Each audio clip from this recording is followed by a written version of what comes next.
छात्र छात्राओं नमस्कार। महाराजा सूरजमल पीजी महाविद्यालय अजपुरा की तरफ से ऑनलाइन डिजिटल क्लास में फिर से आपका एक बार बहुत बहुत धन्यवाद।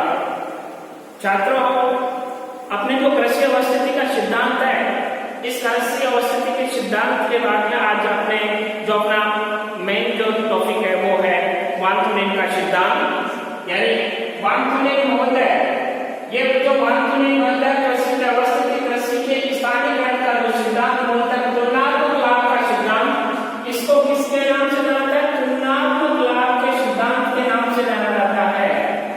यह एक जर्मन विद्वान था, कौन? वान थुनेन, जिसने 1783 से लेकर 1850 मैक्लेनबर्ग के फार्म में मैनेजर के पद पर क्या किया? कार्य किया और कार्य करते हुए हमने दीर्घकालीन अनुभव किया था।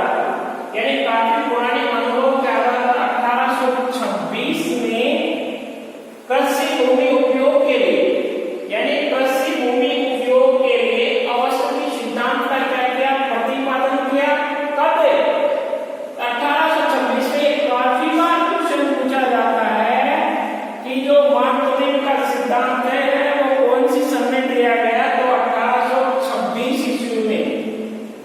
आरएस में भी काफी बार क्वेश्चन पूछा गया है, फर्स्ट ग्रेड में क्वेश्चन पूछा गया है, फर्स्ट ग्रेड में पूछा गया है, कॉलेज लेक्चर में भी पूछा गया है ये क्वेश्चन। तो इस क्वेश्चन को मोस्ट समझना है कि जो वान थुनेन का कृषि आधार जो सिद्धांत है, आधार सिद्धांत है, वो 1826 में दिया गया। और इसका वान थुनेन का जो सिद्धांत है, कृषि के उन प्रकारों का विवरण प्रस्तुत करता है जो एक लंबे बाजार के चारों ओर विकसित होता है। यानी कहने का मतलब इन्होंने ये स्पष्ट किया कि जो कृषि की जो मान्यता है वो इसकी मुख्य 6 मान्यताएं थी। किसकी? वान थुनेन की 6 मान्यताएं थी।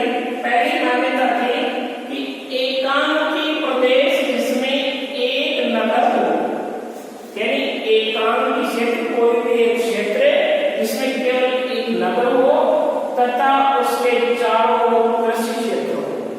जैसे मान के चलो कोई भी फार्म हाउस डेवलपमेंट करता है तो उस फार्म हाउस के चारों तरफ पूरे खाली जगह रहती है और वो अपने क्षेत्र को डेवलप करने के वहां मकान भी बनाता है, वहां पशुपालन भी करता है और उसके चारों तरफ क्या रहता है? कृषि क्षेत्र रहता है, कृषि करता है।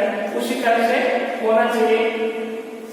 दूसरी मान्यता है वह नगर उत्पादित कृषि वस्तुओं का एकमात्र बाजार हो जो किसी अन्य क्षेत्र से कृषि पैदावार का कोई दूसरा साधन नहीं हो तथा इस क्षेत्र में भौतिक दशाएं जैसे जलवायु है, धरातल है, नैतिक उत्पादन का है, सर्वत्र समान हो तथा कृषि फसलों के उत्पादन के लिए अनुकूल हो।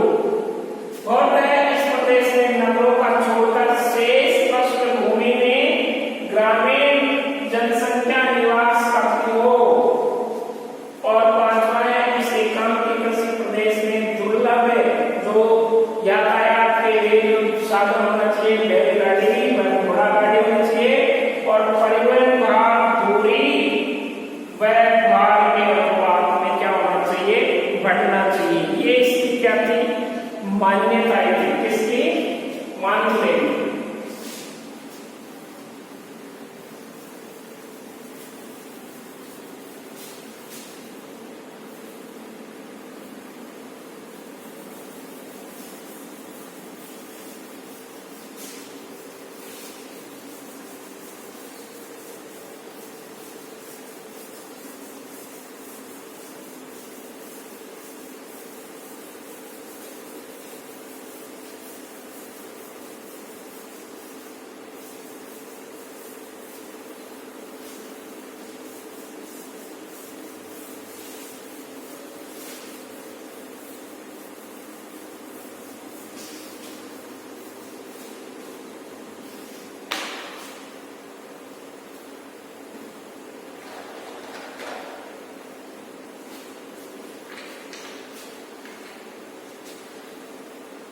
अब है सिद्धांत का प्रतिपादन।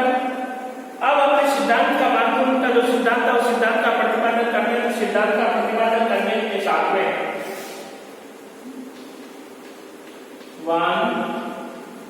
तुलनीय के सिद्धांत का प्रतिपादन। तो जो मार्क्सवादी के सिद्धांत का प्रतिपादन, चूंकि बाजार मूल्य मार्केट प्राइस बराबर उत्पादन की लागत, बाजार मूल्य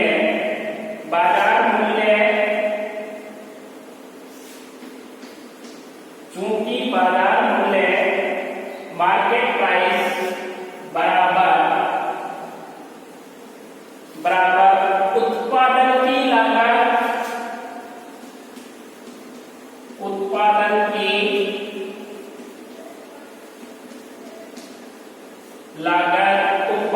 लागत प्लस परिवहन लागत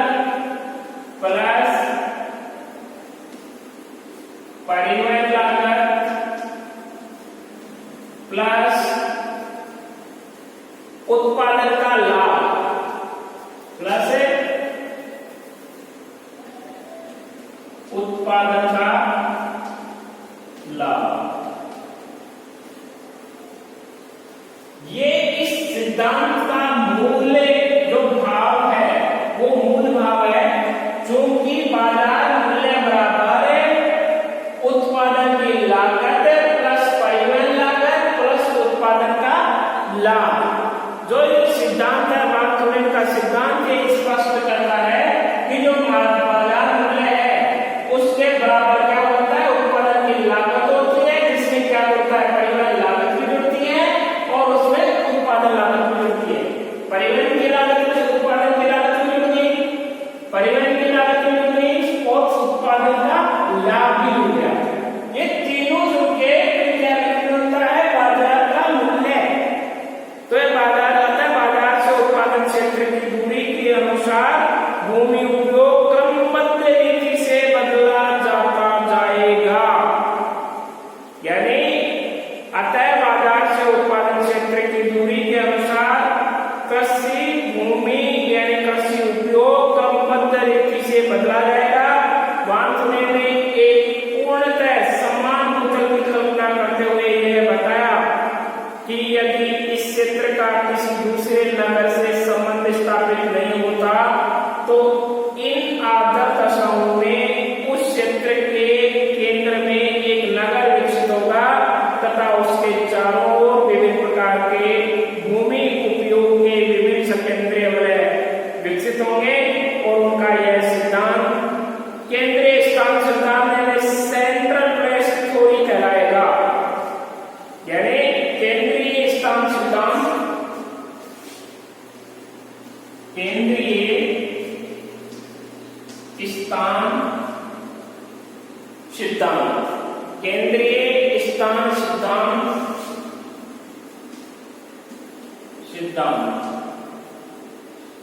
सेंट्रल प्लेस थ्योरी,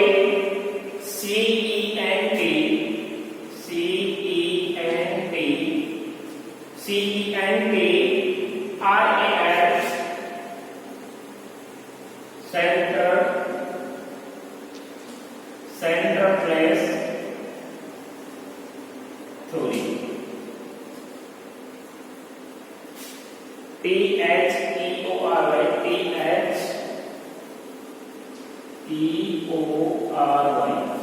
ये central place theory, PLC place, जो सेंट्रल प्लेस थ्योरी है, ये सेंट्रल प्लेस थ्योरी जिसमें केंद्र से बाहर की ओर भूमि उपयोग की 6 वलयाकार पेटियां होती हैं। जो केंद्र से बाहर की ओर, यहां से जो बाहर की ओर है 6 वलय का भूमि की पेटियां कितनी है, 6। ये 6 वलयाकार भूमि की जो पेटियां हैं वो ये साबित करती हैं कि प्रदेश के विभिन्न खंडों से में विभिन्न वस्तुओं का उत्पादन नगर से बढ़ती दूरी के अनुसार परिवहन व्यय के आधार पर होगा। यानी परिवहन व्यय के आधार पर होगा और किसी वृत्त खंड में किसी फसल का उत्पादन हो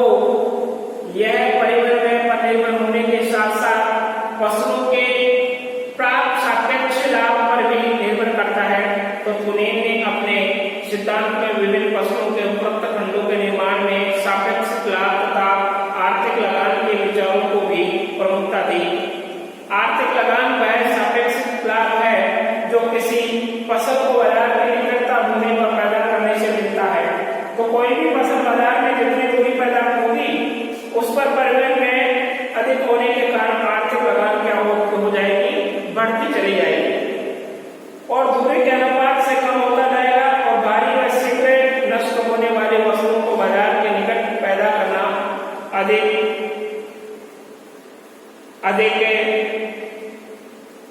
लाभदायक है तथा कम परिवहन लागत वाली वस्तुओं को बाजार से अधिक दूरी तक भी प्राप्त किया जा सकता है।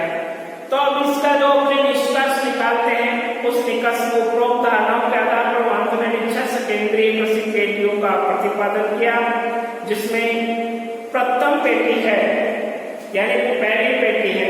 इस सूत्र को भी हम समझ सकते हैं। सूत्र में किसी कृषक का लाभ 3 परिवर्तित चरों के संबंध पर निर्भर करेगा, जिसका सूत्र निम्न किसी कृषक का सूत्र के द्वारा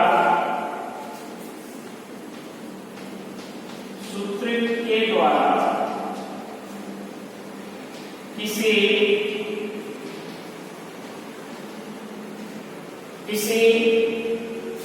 कृषक का लाभ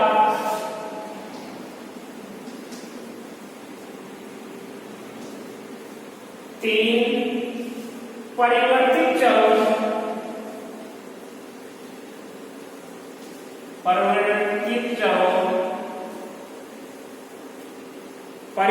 चरों के संबंधों पर निर्भर करेगा, के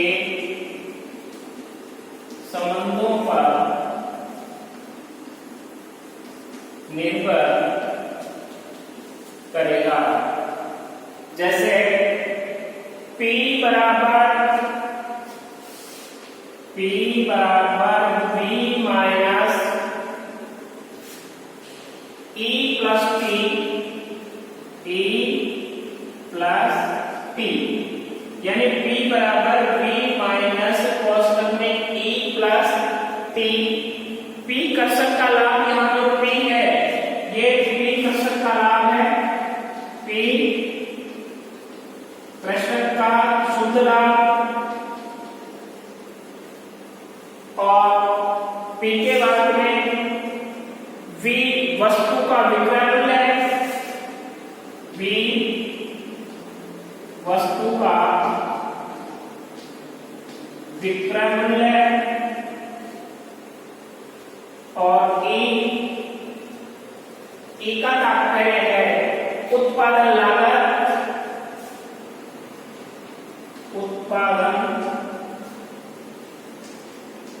लागत और T बराबर व्यापार, T बराबर परिवहन में परिवहन लागत। ये इस जो P बराबर B माइनस कोष्ठक E प्लस T है, ये सूत्र काफी बार एग्जाम में पूछा जाता है कि जो वांथो का जो सूत्र है कृषि से संबंधित तो 3 परिवर्तित चरों के संबंधों को निर्धारित करेगा। वो क्या है? 3 परिवर्तित चर कौन कौन सा है? P, V और E। तो P, V और E, तो इसमें क्या है कि P बराबर B माइनस कोष्ठक E प्लस T, तो P बराबर कृषक का लाभ जो प्रॉफिट है वो दर्शाएगा तथा V वस्तु का विक्रय मूल्य यानी सिलेक्शन प्राइस और E उत्पादन लागत यानी एक्सेलेंस और T परिवहन में ट्रांसपोर्ट कॉस्ट। ये सूत्र के माध्यम से कंफर्म होता है। सूत्र काफी बार एग्जाम में पूछा जाता है। इस सूत्र को ऐसे कैसे पूछ लिया जाता है कि वांथो का निम्न में से कौन सा सूत्र है, निम्न में से कौन सा है, सही के चिन्ह लगा दो। अब है अभिकृतिक का या निष्कर्ष। तो इसकी जो प्रथम पेटी है, अब पेटियों का जिक्र करते हैं अपने वांथो की जो पेटी है, तो उन पेटियों में जो प्रथम पेटी है, उसमें प्रथम पेटी क्या लगा दो, प्रथम पेटी कौन सी? ये वाली। ये प्रथम पेटी, तो इसके बारे में अपने यह नगर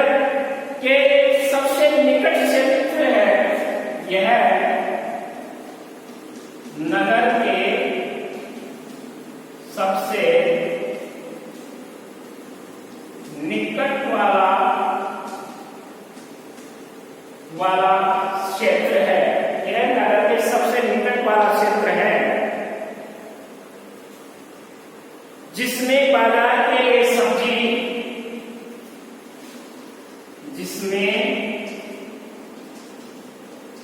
बाजार के लिए सब्जी, दूध, बाजार के लिए सब्जी, दूध व डेयरी पदार्थों का उत्पादन होता है और डेयरी पदार्थों का उत्पादन होता है। क्या होता है? सब्जी है, दूध है, डेयरी पदार्थों का उत्पादन होता है। ये उत्पादन शीघ्र नष्ट होने वाले होते हैं तथा ये उत्पादन शीघ्र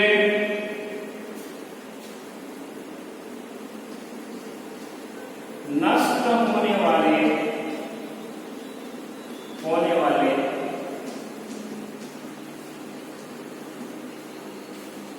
शीघ्र नष्ट होने वाले होते हैं, शीघ्र नष्ट वाले होते हैं। इन पर परिवहन व्यय अधिक होता है तथा इन पर परिवहन व्यय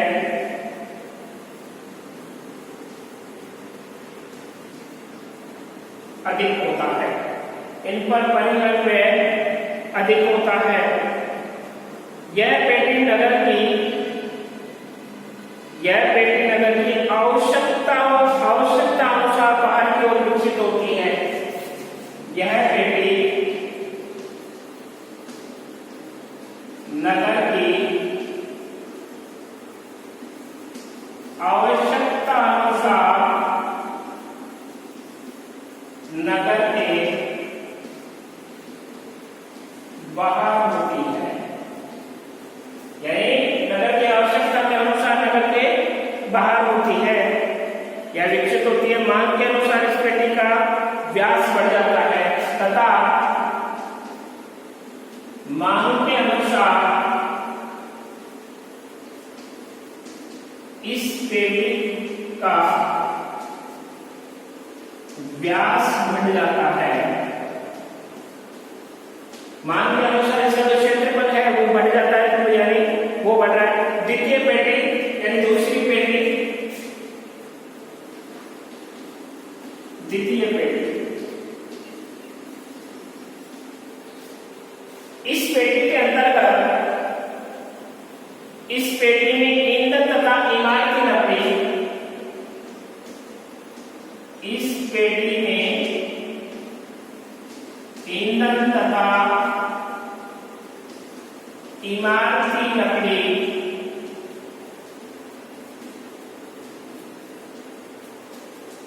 प्रयोग किया जाता है।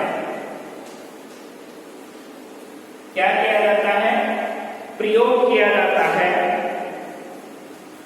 तथा उसका उत्पादन होता है। तृतीय पेटी, इस पेटी में जो थर्ड पेटी है,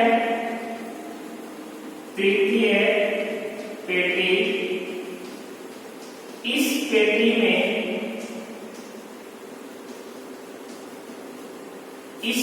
में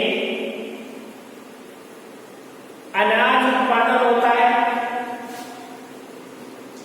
अनाज उत्पादन होता है। इस पेटी में अनाज उत्पादन होता है। इसमें संघनन कस्से तथा संघनन रस्सी भी होती है। संघनन रस्सी भी होती है। कहीं भी प्रतिभूमि इसमें कहीं भी प्रतिभूमि नहीं छोड़ी जाती। प्रतिभूमि नहीं छोड़ी जाती, यानी कहीं भी इसमें जो खाली रहती है वो नहीं खाली नहीं छोड़ी जाती, बिल्कुल सारी का यूज लिया जाता है। फोर्थ है 4 नंबर की चतुर्थ पेटी। किसके अनुसार है? बातों के अनुसार है। इस पेटी में भी अनाज उत्पादन होता है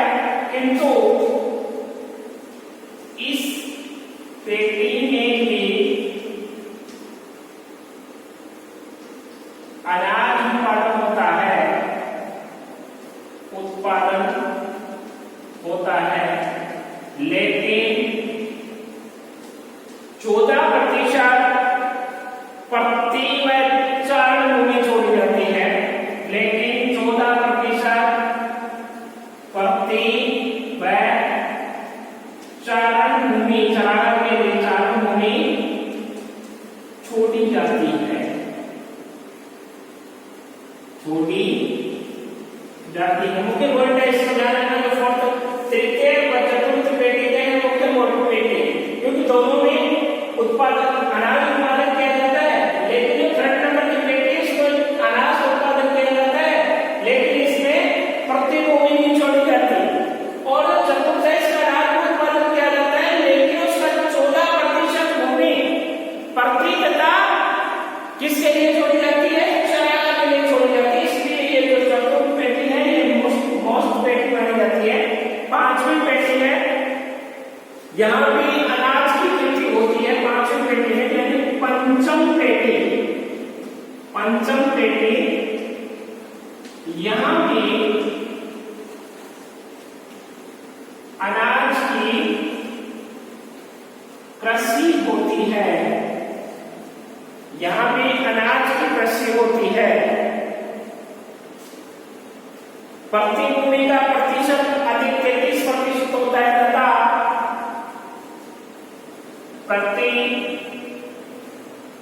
भूमि का प्रतिशत 33 होता है।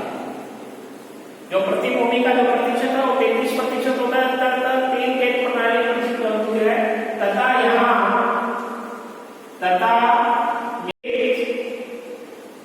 प्रणाली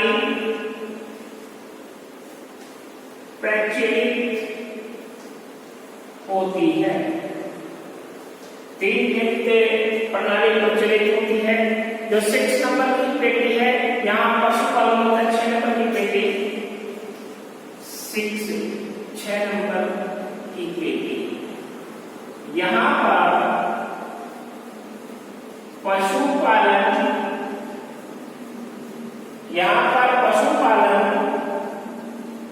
होता है और दूध से पनीर प्राप्त किया जाता है। पशुपालन होता है और दूध से पनीर बनाया जाता है, दूध से पनीर बनाया जाता है। दूध से पनीर बनाया जाता है तथा मांस के लिए पशुओं को पैदल लाना तक भेजा जाता है तथा मांस के लिए पशुओं को बाजार से पैदल भेजा जाता है। वांतुरेन का लोकोक्त सिद्धांत नगरीय तथा ग्रामीण दोनों प्रकार के भूमि उपयोग के लिए लागू होता है। यानी जो वांतुरेन का सिद्धांत है, ये वांतुरेन का सिद्धांत मुख्य रूप से इसमें कितनी पेटी होती है, स्थान प्लेस होती है। केंद्रीय स्थान प्लेस, केंद्रीय स्थान सिद्धांत के नाम से आता है सेंट्रल प्लेस ऑफ थ्योरी। इसके नाम से ये क्वेश्चन आ सकता है। क्वेश्चन बहुत मोस्ट क्वेश्चन है, बहुत ही कई बार हर बार क्वेश्चन पूछा जाता है। इसमें सबसे पहले आपको डायग्राम लेना पड़ेगा। तो इसमें जो प्रथम पेटी है ये नगर के सबसे निकट वाले क्षेत्र में होती है। कौन से वाले? नगर के आसपास वाले क्षेत्र में होती है, जिसमें सब्जी, दूध तथा दूध के साथ साथ सब्जी, दूध और डेयरी पदार्थों का क्या होता है, उत्पादन होता है। अब जो सब्जी, दूध होती है ये बहुत जल्दी खराब होने वाली वस्तु है, यानी बहुत ही जल्दी क्या है, इनको वेस्टेज हो सकती है। तो तथा ये उत्पादन से भी नष्ट होने वाला होता है तथा एक बार परिवहन देने का जो प्रेरणा होता है वो क्या होता है, अधिक होता है। क्यों होता है? क्योंकि उसको तुरंत समय पर काम पहुंचाया जाए, बाजार में पहुंचाया जाए। यदि बाजार में नहीं पहुंचेगा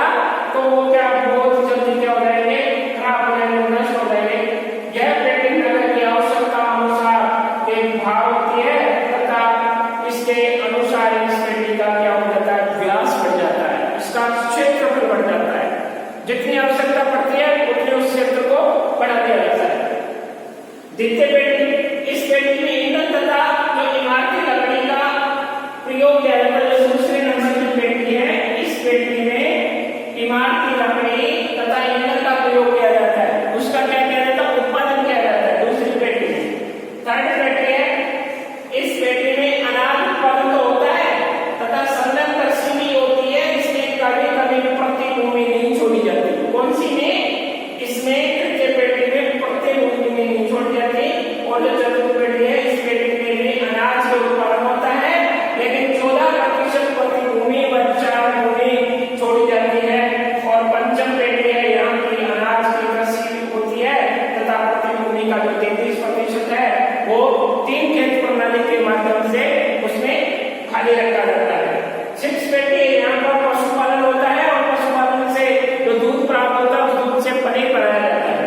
और ये पशु को बाजार के लिए पैदल भेजा जाता है। क्यों? मांस उत्पादन करने के लिए। इस प्रकार से जो मातृत्व की है, ये 6 प्रकार की पेटियां पाई जाती है। बहुत ही लोकप्रिय है, बहुत ही बढ़िया क्वेश्चन है, इसको अच्छी तरह से तैयार करना है। अब इसकी आलोचना, यानी जो मातृत्व की है वो आलोचना है। वो आलोचना आप मैं एक बार आपको फिर से बता देता हूँ कि मातृत्व का जो कृषि अवस्थी सिद्धांत प्राचीन समय के नगरों के लिए ही उपयुक्त है और वर्तमान काल में जो परिस्थितियां बदल चुकी हैं, घोड़ा गाड़ी का स्थान तेल गाड़ी परिवहन की जो वस्तुएं हैं, जो तेल गाड़ी परिवहन साधनों से लिया गया है, अब न तो दूरी के अनुपात में समान रूप में परिवहन बढ़ता है और न ही सभी दिशाओं में परिवहन में समान होता है। यानी परिवहन में क्या होता है? असमान तरीके से हो रहा है। ईंधन के रूप में लकड़ी का स्थान कोयले और गैस ने ले लिया। तो सेकंड नंबर की पेटी है ईंधन के लिए, तो उसके लिए ईंधन के रूप में लकड़ी का स्थान कोयले और गैस ने ले लिया, जो कि अपने आप में एक क्या फेमस माना जाता है। तो जो मानसून की जो एक पेटी है, इस पेटी में इसका उपयोग क्यों बढ़ा? क्योंकि इसका रीजन सीधा सा यही है कि यहाँ पर जो सेकंड नंबर का जो अपने कह रहे हैं दूसरे नंबर की पेटी, इसमें किसका प्रयोग किया जा रहा है? लकड़ी तथा ईंधन। तो आज का जो वर्तमान युग है, इस वर्तमान युग को किसने ले लिया? गैस ने। गैस ने इसका क्या कर लिया? यूज कर लिया। इस गैस के यूज की वजह से इसको क्या कर दिया गया है? अपने आप में एक समय का क्या कर दिया? विभाजन कर दिया, जो एक लोकप्रिय साधन है। तो अपने इस चीज को ध्यान में रखते हुए आज हमने जो वांछनीय का सिद्धांत है, ये वांछनीय का सिद्धांत अपने आप में बहुत ही लोकप्रिय माना जाता है और बहुत ही लोकप्रिय होने के कारण इसको अधिक से अधिक लोग आज इसको क्या करते हैं? लाइक करते हैं, पसंद करते हैं। क्यों करते हैं? क्योंकि इसमें अपने जो तृतीय पेटी अपने आप बता रहे थे, अपनी इसकी आलोचना कर रहे थे, उस तृतीय पेटी में वांछनीय ने यही भी कहा था कि साधनों में जो परिवर्तन हो जाने पर इस पेटी के रूप में भी परिवर्तन हो जाता है।